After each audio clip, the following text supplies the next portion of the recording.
अल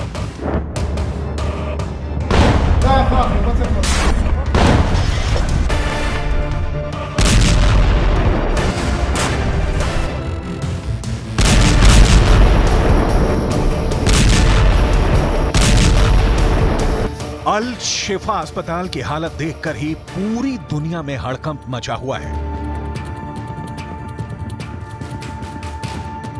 अरब देशों की जनता गुस्से से भरी हुई है और अब इजरायल एक नहीं बल्कि अल शिफा जैसे हालात कई अस्पतालों में पैदा करने जा रहा है।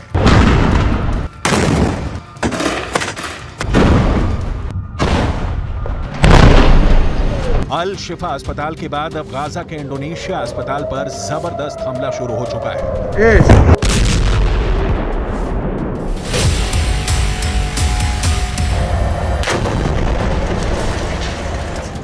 पूरे अस्पताल को घेर लिया गया है। अस्पताल के आसपास तोपखाने लगा दिए गए हैं और फिलीपींस के अखबार जो रिपोर्ट्स दे रहे हैं उसके मुताबिक अस्पताल के अंदर दहशत इतनी ज्यादा है कि लोग बेहोश होकर गिर रहे हैं।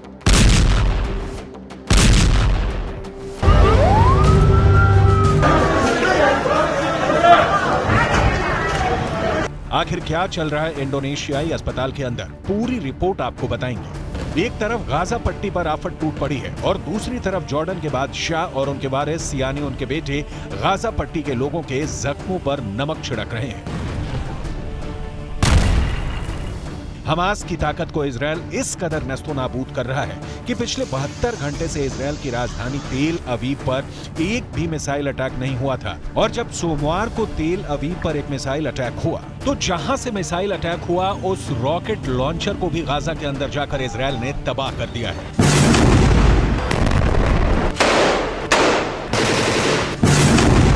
गाजा पट्टी के अंदर की युद्ध की सारी खबरें आपको देंगे, लेकिन शुरुआत करेंगे इंडोनेशियाई अस्पताल के दहशत भरे दावों से।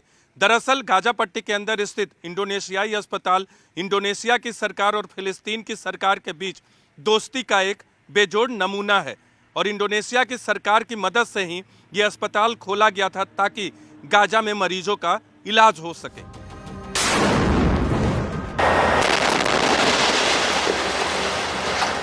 लेकिन अब इस अस्पताल के अंदर और बाहर एक बड़ी लड़ाई चल रही है। फिलिस्तीन के अखबारों से जो जानकारी सामने आ रही है उसके मुताबिक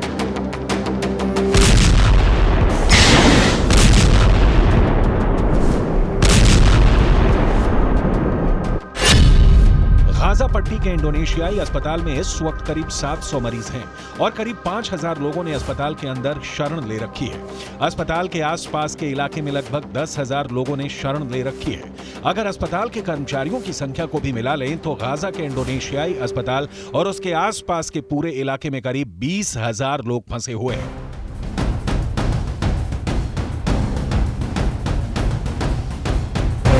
और इन 20,000 लोगों को इजरायल की डिफेंस फोर्स ने घेर लिया है। फिलिस्तीन के अखबार जो रिपोर्ट्स दे रहे हैं उसके मुताबिक इंडोनेशियाई अस्पताल को इजरायल ने अपने तोपखाने से घेर रखा है। गाजा के स्वास्थ्य मंत्रालय के प्रबंधक मुन्नेर अल बुर्रा ने इंडोनेशियाई अस्पताल का आंखों देखा हाल प्रस्तुत किया है। गाजा के स्वास्थ्य मंत्रालय के प्रबंधक का कहना है अस्पताल के बाहर निकलने की कोशिश जो भी कर रहा है उसको इजरायल डिफेंस फोर्स गोली मार दे रही है। कई लोग मारे जा चुके हैं और उनकी लाशें इंडोनेशियाई अस्पताल के बाहर पड़ी हुई हैं। इन लाशों को कफन ओढ़ाने वाला भी कोई नहीं है। अस्पताल के अंदर लोग इतने ज्यादा डरे हुए हैं कि जो पीड़ित हैं और जो मरीज हैं वो खड़े खड़े गश खाकर फर्श पर गिर रहे हैं।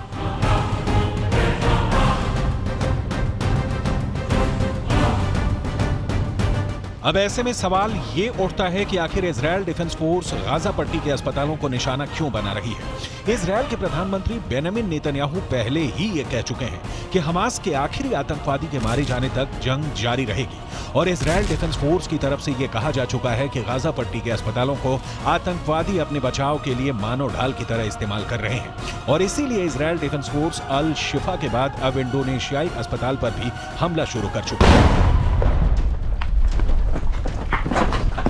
गाजा पट्टी की हालत इस वक्त ये है कि अब तक 13,300 से ज्यादा लोग मारे जा चुके हैं। फिलिस्तीन के अखबारों के मुताबिक इनमें से 5,600 से ज्यादा बच्चे हैं। गाजा पट्टी के अंदर 87 मस्जिदें इजरायल पूरी तरह से ध्वस्त कर चुका है और 170 मस्जिदें क्षतिग्रस्त हुई हैं।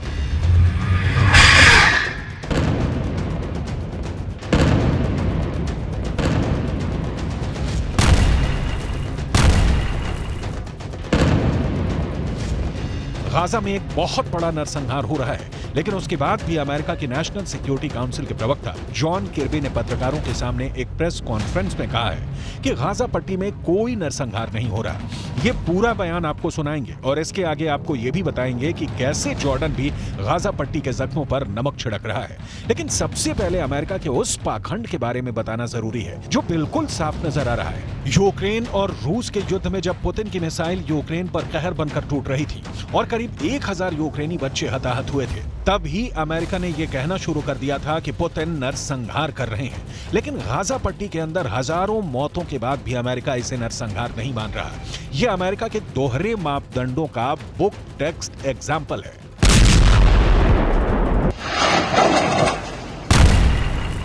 Hamas wants, make no mistake about it, is genocide. They want to wipe Israel off the map. They've said so publicly, more than one occasion. In fact, just recently.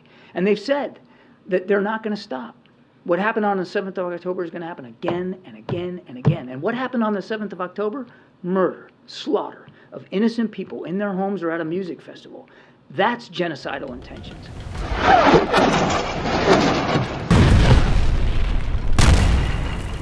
Malaysia के प्रधानमंत्री अनवर इब्राहिम ने कहा कि यूक्रेन की घटनाओं को नरसंहार मानना और गाजा पट्टी के मौतों को नजरअंदाज करना वैश्विक पाखंड है।